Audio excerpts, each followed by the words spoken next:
Friends, myself Alka and welcome to our excellence family. चलिए friends, start करें आज की वीडियो, जिसमें हम जानेंगे राजस्व व्यय और पूंजीगत व्यय, इन दोनों में क्या अंतर होता है। ठीक है फ्रेंड्स, राजस्व व्यय और पूंजीगत व्यय ये दोनों क्या है, सार्वजनिक व्यय, मतलब कि सरकार द्वारा जन कल्याण के लिए किए जाने वाले व्यय होते हैं। ठीक है, तो सबसे पहले इसका अर्थ देखते हैं। लिखा है फ्रेंड्स, सरकार द्वारा वित्तीय वर्ष 1 अप्रैल से स्टार्ट होकर 31 मार्च को खत्म होने वाला वर्ष वित्तीय वर्ष।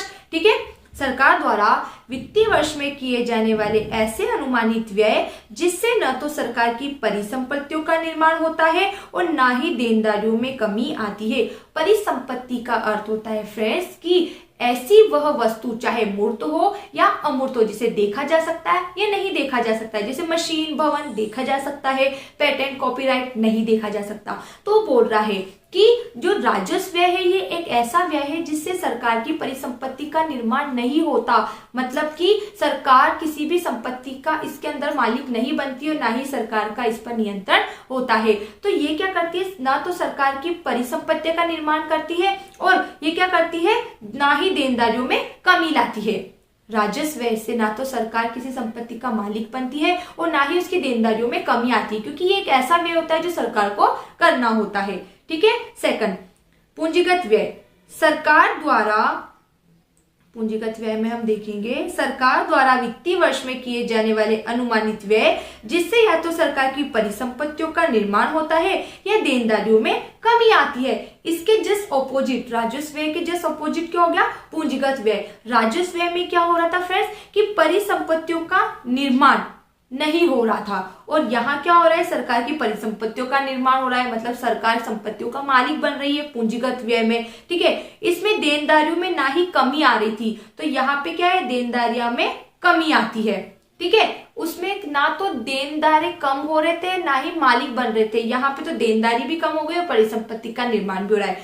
राजस्व व्यय ऐसा व्यय होता है जिसमें सरकार की परिसंपत्तियों का निर्माण नहीं होता है और ना ही सरकार के देनदारियों में कमी आती है। ठीक है, आगे जब हम और पॉइंट पढ़ेंगे उससे क्लियर हो जाएगा कि ये ऐसा क्यों बोल रहा है कि देनदारियों में कमी नहीं आ रही और नहीं परिसंपत्तियों का निर्माण हो रहा है। और पूंजीगत व्यय में क्या होता है, देनदारियों में भी कमी आ जाती है और परिसंपत्ति का भी निर्माण होता है। इस बात को उदाहरण से समझा जा सकता है। जैसे देखो, वेतन, ब्याज, पेंशन आदि राजस्व व्यय के उदाहरण है। अब कर्मचारी को क्या देना है, वेतन देना है, रिटायर के बाद पेंशन देनी है, वृद्धा पेंशन वगैरह और भी योजनाएं रहती है सरकार की, तो सरकार को तो खर्च करना ही है। तो देनदारियां कम हुई क्या, पेंशन, जब तक कर्मचारी जीवित है तब तक उसे पेंशन देनी है, तो देनदारियां कम नहीं हुई, देने ही है हमें पैसे। ठीक है, और परिसंपत्ति, सरकार के पास कुछ आया क्या, नहीं आया, सब कुछ गया, इसलिए न तो परिसंपत्ति का निर्माण हुआ और न ही देनदारियां कम हुई। ये पेंशन से, वेतन से आप समझ सकते हो। इसमें है कारखानों का निर्माण, मशीन खरीदना आदि पूंजीगत व्यय के उदाहरण है। अब कारखाने का निर्माण क्या, सरकार के पास परिसंपत्ति आई, मतलब परिसंपत्ति की सरकार किसी भी संपत्ति की मालिक बने, तो कारखाने की बनी है, मशीन खरीदी उसकी बनी है, तो यहाँ संपत्ति का निर्माण हुआ। ठीक है, फिर अगला देखो, लिखा है इसका उद्देश्य। इसका उद्देश्य सरकारी विभागों का सामान्य संचालन करना तथा विभिन्न सेवाएं प्रदान करना है। सेवाएं करने का काम आता है राजस्व व्यय के अंदर, क्योंकि हमने पहले ही पढ़ लिया है, सार्वजनिक व्यय है, जनता के लिए किए जाने वाला व्यय है। और पूंजीगत व्यय, इसका उद्देश्य सरकार द्वारा कोई संपत्ति प्राप्त करना, ऋण तथा अग्रिम स्वीकृत करना होता है।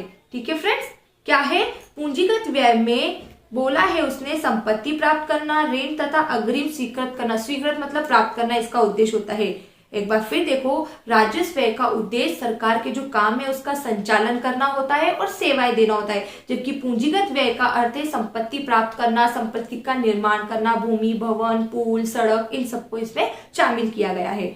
फिर अगला हम देखेंगे यहाँ प्रकृति। यह व्यय आवर्तक प्रकृति का होता है। आवर्तक मतलब बार बार किए जाने होते हैं।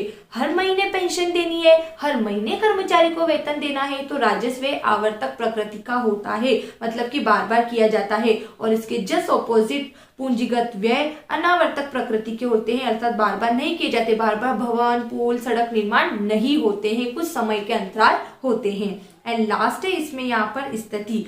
उच्च राजस्व लोगों की निर्धनता को प्रकट करता है। जितना ज्यादा व्यय, व्यय क्या एक प्रकार का खर्चा, जितना ज्यादा व्यय होगा तो लोगों की निर्धनता को प्रकट करता है कि जितनी ज्यादा सेवाएं दी जाती है, वृद्धा पेंशन दी जाती है, पेंशन दी जाती है, मतलब कि बहुत ज्यादा ही हमारे देश में निर्धनता है जो ये सारी सेवाएं दी जा रही है। तो जितना ऊंचा राजस्व होता है देश की निर्धनता को प्रकट करता है। और ऊंचा पूंजीगत व्यय अर्थव्यवस्था में निजी निवेश के अभाव को प्रकट करता है। सरकार जितना ज्यादा निवेश करती है तो निजी निवेश की उसमें कमी होती है, मतलब आम व्यक्ति अपने पास से निवेश यहाँ पर नहीं करता। तो आया आपको समझ में राजस्व पूंजीगत व्यय में अर्थ, उदाहरण, उद्देश्य, प्रकृति, स्थिति, इन 5 पॉइंट से हमने इसके बीच अंतर को जाना। अब अगर फिर भी कोई पॉइंट में डाउट लगता है तो आप पूछ सकते हो। Thanks for watching this video. Bye bye.